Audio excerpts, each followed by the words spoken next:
true crime story, man. I had to be about 20, 30 something, hanging out. Excuse me. Yeah, I was hanging out, man. Just, living life, doing me. Um, I used to like to go to, strip clubs every now and again. Hang out there, chill out, have a couple drinks, holler at some women. That was kind of like my lifestyle in that era. But I wind up meeting, this chick. I was a real slickster. I can say that much. But I wind up meeting this chick, and we became friends. I ain't even hit it. You thinking you didn't bring a chick home from the strip club, you're supposed to hit them the same night. I kind of, felt like I ain't wasted, but I didn't hit the first night. And not saying that I was upset about that. I kind of just, I seen something in this woman, and I was like, oh shit, So we used to kick it. I used to, pick her up, take her to work, and we was in a relationship. So things kept going. I knew what she did. I used to come up there and see her. I wasn't trying to cramp her style and then like that. So I wouldn't be, at that one particular club all the time, but I would, frequent, quite a few. But she always used to tell me, she's, the typical, what's the name of that motherfucking show, man? Players Club. Typical, yeah. I'm going to school. My daddy died, and he was putting me through college, but now I had to do it myself. The typical sob stories. Women give you sometimes when they trying to influence you into their life. Quote, quote, help them out. So, me and her, we talking, probably about a month or two. Things was going well. This is my theory. I think when you with a person, if y'all are progressing, I'm not saying just fuck it, but if y'all progressing in like just, doing shit, in your mind, you saying to yourself, okay, I see moves probably finna happen or could be, what they call it, potential. I see potential in that woman. So, that's kind of what I saw. So, we kept, vibing on and on and on, I used to pick her up, take her, like I said, she didn't have a car. She used to ride with, her little girlfriends. And she told me, I ain't gonna make this story real long, but, I want you all to kind of see the content and just see how things just unraveled. But, yeah, we was straight. So, we wind up moving in with each other. We moved into this little shack. It was real quick. Ain't nobody know her. Ain't nobody know. Well, people knew me, but ain't nobody knew me in that area. So, she started coming up with things like, I don't want to do this that long. And I'm just trying to get in and get me some money and get out. But she said, what I want to do is I want to travel. So I was like, okay. Travel like what? She was like, I want to travel, like go to different places and dance at these clubs. And I was like, okay. I say, so what does that leave us then? So at this moment, I'm thinking me and her done. I'm like, okay, what she thinks she finna haul ass somewhere and leave me and you dancing in somewhere else and but I'm not finna be in no situation like that. I don't think no man gonna put themselves in no situation like that. And I'm saying to myself, is this how she coming at me? This is what it is? But it was 100% total opposite. She say, I want you to rent a van, and me, you, and two of my homegirls, we gonna go on the road. You know, and we gonna give you, you know, X amount of dollars every night. All you gotta do is just, yo, this is how we living together. Yo, this shit shocked the hell. I knew she was a stripper. I knew she, you know, she was about that money. But yeah, me and her was we was chilling. But she came out and was like, rent a van. Let me tell you how it went. So she just came. She was like, I want to start. I don't want to do this that long. I want to start doing stuff. And I'm saying to myself, okay, you know, I'm thinking that she want to be able to spend money, but not go make money. As in, like, okay, yeah, let's go to Jamaica. Oh, let's go to Puerto Rico. You know, even though we did that, that wasn't her intentions. So I don't know if she already had this whole little thing plotted out, and she was just looking for, you know, a laid back real nigga like me to provide that service. So I'm like, so tell me what you talking about. She was like, me and three of my homegirls, we want you to take us on. I mean, we went some places. I'm not gonna name the places we went, but we went to a few states, and she said, you ain't got to worry about nothing. Whenever you need something, we got you. And that's just how that went. When I say whatever I need, it was whatever I needed, and we got you.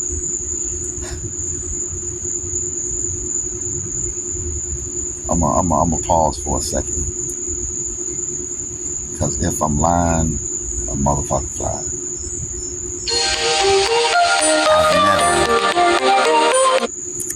My phone ring, I ain't gonna even answer that right now. You would never, I did never think that a situation like that, I mean, I wasn't even anticipating. I'm thinking this finna be my lady. I'm thinking I'm just dating a stripper. That's how I'm looking at it. So yeah, we going to these places, man, and she I mean, we fucking, all of us. You know, it wasn't like, you know, no every night thing and then like that, but that's just what it was. You know, I was dating all four of them, and to this day, I can't tell you all four of them names. Probably two of them, and that's kind of mannish of me. You know, I can say that's kind of mannish of me. You know, to even disclose a story like that, but these are just some of the gambles that life has gave me. You know. And I'm still, you know, standing to this day strong. But at the same time, you know, maybe that knocked down my value with people, but I don't give a fuck. My life is my life. I'm going to choose to live my life, you know, the way that I want to live my life. I don't judge anybody. You know, I don't want anybody to judge me. But life gives you what life gives you. I cannot pick and choose what I want to do from day to day. I can make plans. I can make plans to do whatever I want to make plans. But once I walk out of my door, situations happen. Not that I'm looking for them. That's just the way the spirit, you know, floats. But yeah, I mean, I'm dating. I mean, I'm dating these chicks. So we everywhere, man. I mean, we was in Vegas one time on the bus. I had the bus. You know, this shit was going on, and we used to always come to the South a lot too. So it was always, you know, I-10. We stayed on 10. And one of the chicks, right, she started doing coke. And I kind of think she was already on coke, but she started doing coke real bad. And I noticed it, and I was like, yo, this ain't the way to be. I say, because she was drawing all kind of unwanted attention. When I say unwanted attention, it was unwanted attention from other dudes. And I felt safe with these folk chicks. I mean I felt safe. Wasn't no dudes around at the end of the night. When I say no dudes around, I mean it was just me. But she started bringing unwanted attention, and I was just like, this ain't gonna work for me. I had to make thousands of dollars doing nothing. All I'm doing is driving and fucking and smoking. And I felt like my position was done.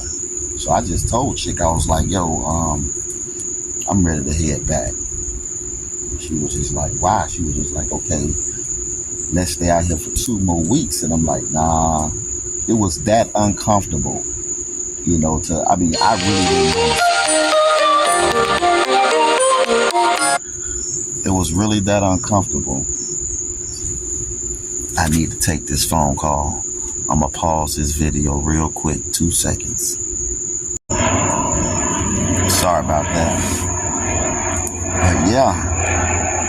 So the situation was real uncomfortable, man. It was uncomfortable to the point to where, not too much stuff shakes me up. But when you're in a whole different state, the situations coming your way, not saying it was affecting my money. It was just starting to affect my space. I put it like that. So, we wind up pulling out. We wind up pulling out probably 2-3 days after that. So we come back. All of us come back. So we all come back, and shit go back to like regular. We got our little place over there, and shit is normal, right? So I'm like, okay. So she wound up going back to the same little spot that she was already at. But a couple weeks went by. By the time we got back, she was still hanging with the one chick. The same chick that was, doing the coke. And I noticed she used to always come home. I think it was winter time. It had to be. So that's why it didn't register to me right off the moment. But she used to come home always, not fucking with her nose real bad like that. But, I noticed she used to always, have a little sniff going on. So, I ain't think that of it. I'm thinking, chick probably sick or something like that. But, time went on, and then I noticed, I ain't no lame or nothing like that. But then I noticed she, used to sleep with tissue on her nose. And I'm saying, God damn, this bitch got a cold for a long time. Like I said, I ain't no square. I lived life myself too. So I know what the world out there has to offer when it comes down to whatever. But yeah, she and I noticed she used to always have some tissue and shit in her nose, and I never said anything to her. Why? Because it wasn't affecting me. It wasn't affecting my pockets or what I had going on that I thought. To this day, I'm not gonna say I was 100% sure. She ain't, try to cuff me 1 or 2 times, but I never said that to her. So I started getting suspicious. That was just quite natural of me to kind of get suspicious about shit. So I kind of went in her purse one day when she was asleep. While I did that, I don't know, but I looked in her purse and I seen like 15, 20, ballpoint pens in there, writing pens. And I'm saying to myself, God damn, this bitch got all these pens for what? So I ain't thinking nothing of it. So I'm saying to myself, oh, she must got shit here, so in other places. So, and anybody might say at this point, I guess I didn't trust her. From where I done seen with it and where I done been, I really didn't trust her anymore. So now I'm trying to find something on it. That's pretty much what I was doing, trying to find something on it.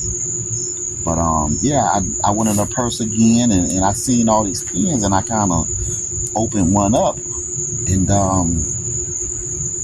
it was a regular pen. I looked at it, then I kind of took the back, the little, it has a little plastic piece at the top of it. Not the top, but not the cap, but the top of the pen. So I took that off and looked inside of it and poured the shit out. Bro, the shit was full of motherfucking cocaine. All of them was full. So, not saying I was pro drugs, but I wanted my woman to be pro drugs, but that wasn't the case. And I was shocked when I found out. So my first instinct was just to wake this bitch up and say, yo, you gotta go. And that's kind of what happened. But I never was sure if I really made, the moral of this story is I never was sure about this woman.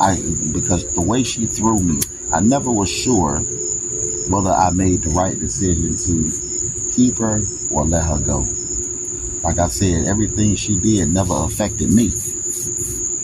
Everything, things that she did for me and to me, was amazing. I had no problems with it, spiritually, financially, emotionally. She was that. But like I said, I reacted as in when I found out, get out. So to this day, man, what I'm trying to say is to this day, that could have been somebody that was there for me or not there for me. I don't know. But the moral of the story is it don't matter what a person got going on in their life, man. You shouldn't judge them. You shouldn't judge no person on what they doing. It can be this, that, this or that. What does that have to affect? Is it affecting? Now, if stuff starting to affect you, and then you need to start questioning your relationship with that person. But just saying you can't talk to that person or affiliate yourself with that person or physically become one with that person because of this, that person do, what does that say about you? But yeah, man, that was that story, man. I'm still confused right now. Whatever happened to that woman? I haven't seen her since. True crime stories, man. Thank y'all for listening in. I don't know if that one was as exciting as the other one, but I needed to get that one off my chest. Because it's bad to say. Maybe it's not bad to say. But sometimes you wonder what that person is doing in life. Because it's 2024, man. And life is so much different for everybody. In comparisons to how life was, let's say, 25 years ago. 25 years ago, when our kids was kids, compare life now to then. You'll be like, damn, shit is 100% different. But yeah, man, y'all stop judging people, man. Even on this internet, y'all stop judging people, man. Judging people, I look on the internet sometimes and and just read people's comments and be like, damn. I say, yo, people really say some real foul shit to people, or about people. I think that's crazy, man. I mean, I guess, like I said, that's internet. That's what that is. But I ain't gonna hold y'all, man. Thanks for tuning in. True Crime Stories. Holla. I do not own the rights to this music. These are the tales, the freaky tales. These are the tales that I tell so well. These are the tales, the freaky tales. These are the tales that I tell so well.